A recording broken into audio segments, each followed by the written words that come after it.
Paper 168. The Resurrection of Lazarus. It was shortly after noon when Martha started out to meet Jesus as he came over the brow of the hill near Bethany. Her brother, Lazarus, had been dead 4 days and had been laid away in their private tomb at the far end of the garden late on Sunday afternoon. The stone at the entrance of the tomb had been rolled in place on the morning of this day, Thursday. When Martha and Mary sent word to Jesus concerning Lazarus' illness, they were confident the Master would do something about it. They knew that their brother was desperately sick, and though they hardly dared hope that Jesus would leave his work of teaching and preaching to come to their assistance, they had such confidence in his power to heal disease that they thought he would just speak the curative words, and Lazarus would immediately be made whole. And when Lazarus died a few hours after the messenger left Bethany for Philadelphia, they reasoned that was because the Master did not learn of their brother's illness until it was too late, until he had already been dead for several hours. But they, with all of their believing friends, were greatly puzzled by the message which the runner brought back Tuesday forenoon when he reached Bethany. The messenger insisted that he heard Jesus say, "This sickness is really not to the death." Neither could they understand why he sent no word to them nor otherwise proffered assistance. Many friends from nearby hamlets and others from Jerusalem came over to comfort the sorrow-stricken sisters. Lazarus and his sisters were the children of a well-to-do and honorable Jew, one who had been the leading resident of the little village of Bethany. And notwithstanding that all three had long been ardent followers of Jesus, they were highly respected by all who knew them. They had inherited extensive vineyards and olive orchards in this vicinity, and that they were wealthy was further attested by the fact that they could afford a private burial tomb on their own premises. Both of their parents had already been laid away in this tomb. Mary had given up the thought of Jesus coming and was abandoned to her grief, but Martha clung to the hope that Jesus would come, even up to the time on that very morning when they rolled the stone in front of the tomb and sealed the entrance. Even then she instructed a neighbor lad to keep watch down the Jericho road from the brow of the hill to the east of Bethany, and it was this lad who brought tidings to Martha that Jesus and his friends were approaching. When Martha met Jesus, she fell at his feet, exclaiming, "Master, if you had been here, my brother would not have died." Many fears were passing through Martha's mind, but she gave expression to no doubt, nor did she venture to criticize or question the Master's conduct as related to Lazarus' death. When she had spoken, Jesus reached down and, lifting her upon her feet, said, "Only have faith, Martha, and your brother shall rise again." Then answered Martha, "One know that he will rise again in the resurrection of the last day. And even now one believe that whatever you shall ask of God, our Father will give you." Then said Jesus, looking straight into the eyes of Martha, "One am the resurrection and the life. He who believes in me, though he dies, yet shall he live. In truth, whosoever lives and believes in me shall never really die. Martha, do you believe this?" And Martha answered the Master, "Yes, one have long believed that you are the deliverer, the Son of the living God, even he who should come to this world." Jesus having inquired for Mary, Martha went at once into the house and, whispering to her sister, said, "The Master is here and has asked for you." And when Mary heard this, she rose up quickly and hastened out to meet Jesus, who still tarried at the place, some distance from the house, where Martha had first met him. The friends who were with Mary, seeking to comfort her, when they saw that she rose up quickly and went out, followed her, supposing that she was going to the tomb to weep. Many of those present were Jesus' bitter enemies. That is why Martha had come out to meet him alone, and also why she went in secretly to inform Mary that he had asked for her. Martha, while craving to see Jesus, desired to avoid any possible unpleasantness which might be caused by his coming suddenly into the midst of a large group of his Jerusalem enemies. It had been Martha's intention to remain in the house with their friends while Mary went to greet Jesus, but in this she failed, for they all followed Mary and so found themselves unexpectedly in the presence of the Master. Martha led Mary to Jesus, and when she saw him, she fell at his feet, exclaiming, "If you had only been here, my brother would not have died." And when Jesus saw how they all grieved over the death of Lazarus, his soul was moved with compassion. When the mourners saw that Mary had gone to greet Jesus, they withdrew for a short distance, while both Martha and Mary talked with the Master and received further words of comfort and exhortation to maintain strong faith in the Father and complete resignation to the divine will.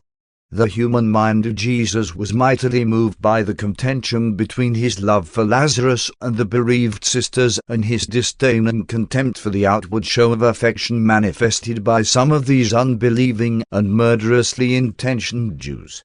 Jesus indignantly resented the show of forced and outward mourning for Lazarus by some of these professed friends, inasmuch as such false sorrow was associated in their hearts with so much bitter enmity toward himself.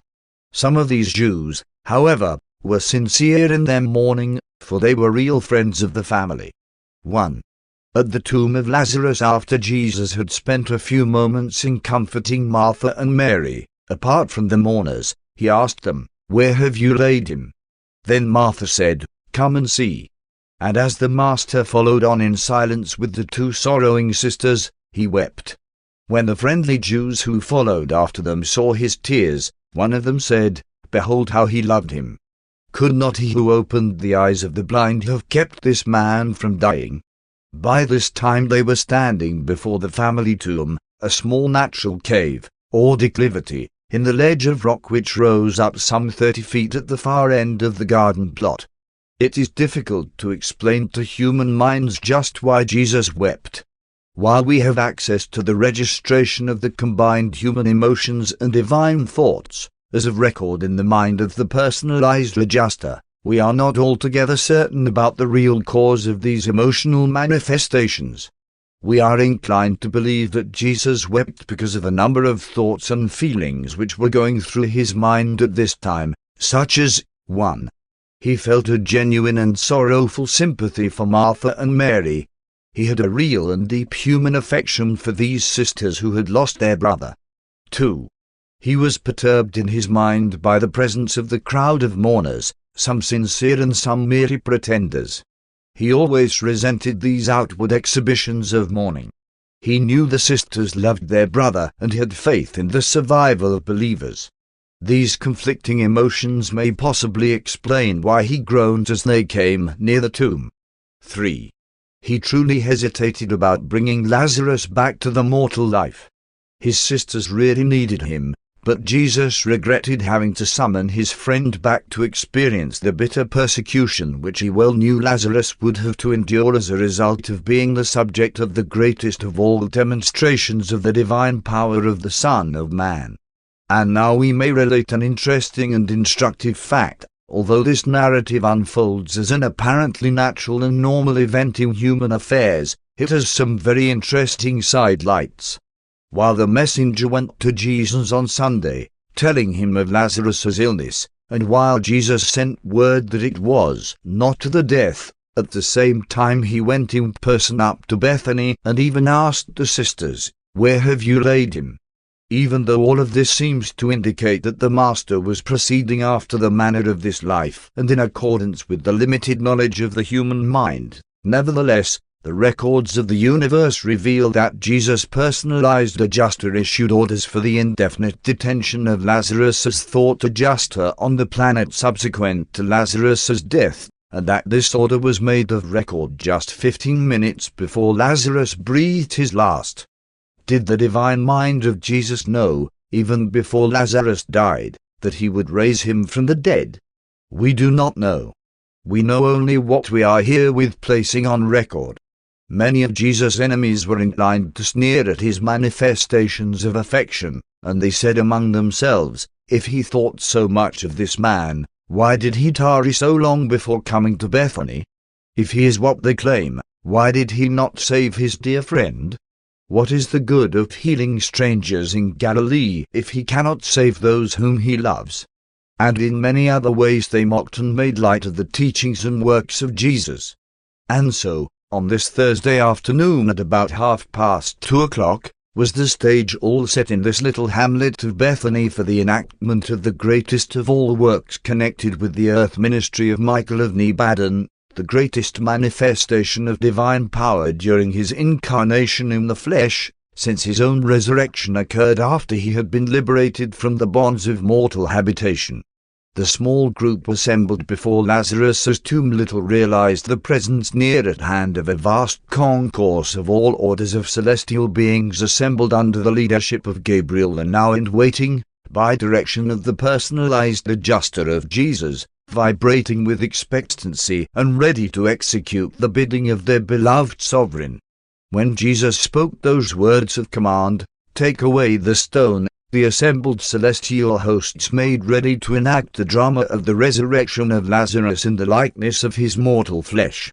Such a form of resurrection involves difficulties of execution which far transcend the usual technique of the resurrection of mortal creatures in Urantia form and requires far more celestial personalities and a far greater organization of universe facilities. When Martha and Mary heard this command of Jesus directing that the stone in front of the tomb be rolled away, they were filled with conflicting emotions. Mary hoped that Lazarus was to be raised from the dead, but Martha, while to some extent sharing her sister's faith, was more exercised by the fear that Lazarus would not be presentable, in his appearance, to Jesus, the apostles, and their friends. Said Martha, "Must we roll away the stone? My brother has now been dead 4 days, so that by this time decay of the body has begun." Martha also said this because she was not certain as to why the Master had requested that the stone be removed. She thought maybe Jesus wanted only to take one last look at Lazarus. She was not settled and constant in her attitude. As they hesitated to roll away the stone, Jesus said, "Did one not tell you at the first that this sickness was not to the death? Have one not come to fulfill my promise? And after one came to you, did one not say that, if you would only believe, you should see the glory of God? Wherefore do you doubt? How long before you will believe and obey?" When Jesus had finished speaking, his apostles, with the assistance of willing neighbors, laid hold upon the stone and rolled it away from the entrance to the tomb. It was the common belief of the Jews that the drop of gall on the point of the sword of the angel of death began to work by the end of the 3rd day, so that it was taking full effect on the 4th day. They allowed that the soul of man might linger about the tomb until the end of the 3rd day, seeking to reanimate the dead body, but they firmly believed that such a soul had gone on to the abode of departed spirits ere the 4th day had dawned. These beliefs and opinions regarding the dead and the departure of the spirits of the dead served to make sure, in the minds of all who were now present at Lazarus's tomb, and subsequently to all who might hear of what was about to occur, that this was really and truly a case of the raising of the dead by the personal working of one who declared he was the resurrection and the life. 2. The resurrection of Lazarus. As this company of some 45 mortals stood before the tomb, they could dimly see the form of Lazarus, wrapped in linen bandages, resting on the right lower niche of the burial cave. While these earth creatures stood there in almost breathless silence, a vast host of celestial beings had swung into their places preparatory to answering the signal for action when it should be given by Gabriel, their commander. Jesus lifted up his eyes and said, "Father, one, am thankful that you heard and granted my request.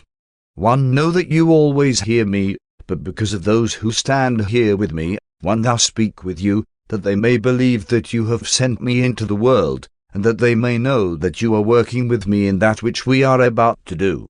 And when he had prayed, he cried with a loud voice, "Lazarus, come forth." Though these human observers remained motionless, the vast celestial host was all astir in unified action in obedience to the Creator's word. In just 12 seconds of earth time the hitherto lifeless form of Lazarus began to move and presently sat up on the edge of the stone shelf whereon it had rested. His body was bound about with grave cloths, and his face was covered with a napkin. And as he stood up before them, alive, Jesus said, "Loose him and let him go." All, save the apostles, with Martha and Mary, fled to the house. They were pale with fright and overcome with astonishment. While some tarried, many hastened to their homes. Lazarus greeted Jesus and the apostles and asked the meaning of the grave cloths and why he had awakened in the garden. Jesus and the apostles drew to one side, while Martha told Lazarus of his death, burial, and resurrection. She had to explain to him that he had died on Sunday and was now brought back to life on Thursday, inasmuch as he had had no consciousness of time since falling asleep in death.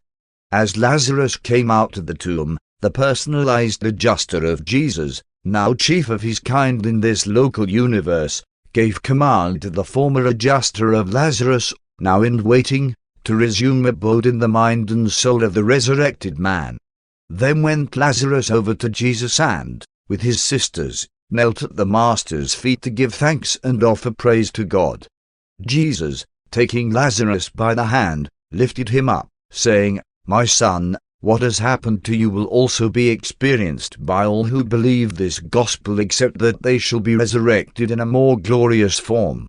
You shall be a living witness of the truth which one spoke, one am the resurrection and the life. But let us all now go into the house and partake of nourishment for these physical bodies."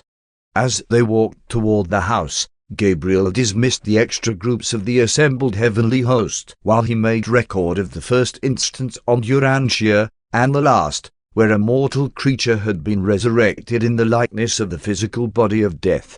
Lazarus could hardly comprehend what had occurred.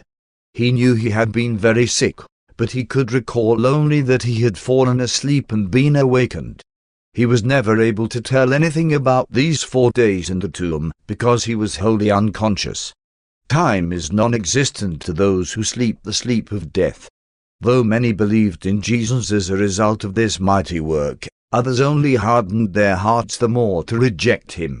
By noon the next day this story had spread over all Jerusalem. Scores of men and women went to Bethany to look upon Lazarus and talk with him, and the alarmed and disconcerted Pharisees hastily called a meeting of the Sanhedrin that they might determine what should be done about these new developments. 3.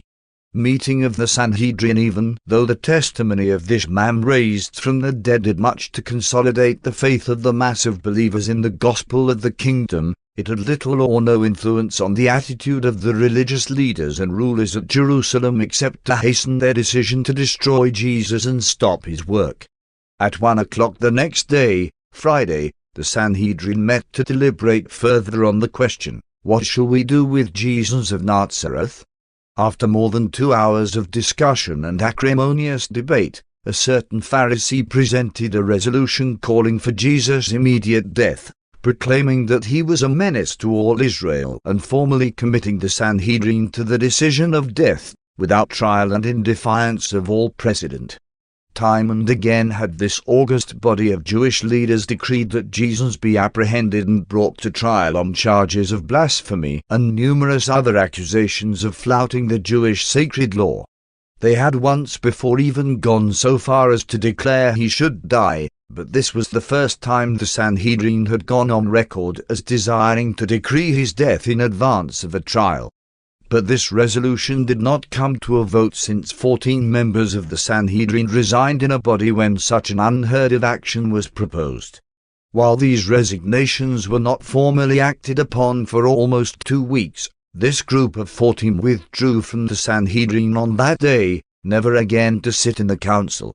When these resignations were subsequently acted upon, 5 other members were thrown out because their associates believed they entertained friendly feelings toward Jesus. With the ejection of these 19 men, the Sanhedrin was in a position to try and to condemn Jesus with a solidarity bordering on unanimity. The following week Lazarus and his sisters were summoned to appear before the Sanhedrin. When their testimony had been heard, no doubt could be entertained that Lazarus had been raised from the dead. Though the transactions of the Sanhedrin virtually admitted the resurrection of Lazarus, the record carried a resolution attributing this and all other wonders worked by Jesus to the power of the prince of devils, with whom Jesus was declared to be in league. No matter what the source of his wonder-working power, these Jewish leaders were persuaded that, if he were not immediately stopped, very soon all the common people would believe in him, and further, that serious complications with the Roman authorities would arise since so many of his believers regarded him as the Messiah, Israel's deliverer.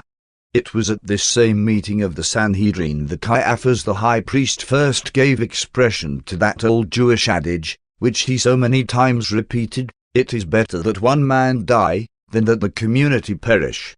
Although Jesus had received warning of the doings of the Sanhedrin on this dark Friday afternoon, he was not in the least perturbed and continued resting over the Sabbath with friends in Bethphage, a hamlet near Bethany. Early Sunday morning Jesus and the apostles assembled, by pre-arrangement, at the home of Lazarus, and taking leave of the Bethany family, they started on their journey back to the Pella encampment. 4. The answer to prayer. On the way from Bethany to Pella, the apostles asked Jesus many questions, all of which the Master freely answered except those involving the details of the resurrection of the dead. Such problems were beyond the comprehension capacity of his apostles. Therefore did the Master decline to discuss these questions with them. Since they had departed from Bethany in secret, they were alone. Jesus therefore embraced the opportunity to say many things to the 10 which he thought would prepare them for the trying days just ahead. The apostles were much stirred up in their minds and spent considerable time discussing their recent experiences as they were related to prayer and its answering. They all recalled Jesus' statement to the Bethany messenger at Philadelphia, when he said plainly, "This sickness is not really to the death." And yet, in spite of this promise, Lazarus actually died. All that day, again and again, they reverted to the discussion of this question of the answer to prayer. Jesus' answers to their many questions may be summarized as follows. 1. Prayer is an expression of the finite mind in an effort to approach the infinite. The making of a prayer must, therefore, be limited by the knowledge, wisdom, and attributes of the finite. Likewise must the answer be conditioned by the vision, aims, ideals, and prerogatives of the infinite. There never can be observed an unbroken continuity of material phenomena between the making of a prayer and the reception of the full spiritual answer thereto. 2. When a prayer is apparently unanswered, the delay often betokens a better answer, although one which is for some good reason greatly delayed. When Jesus said that Lazarus' sickness was really not to the death, he had already been dead 11 hours. No sincere prayer is denied an answer except when the superior viewpoint of the spiritual world has devised a better answer, an answer which meets the petition of the spirit of man as contrasted with the prayer of the mere mind of man. 3. The prayers of time, when indited by the Spirit and expressed in faith, are often so vast and all-encompassing that they can be answered only in eternity.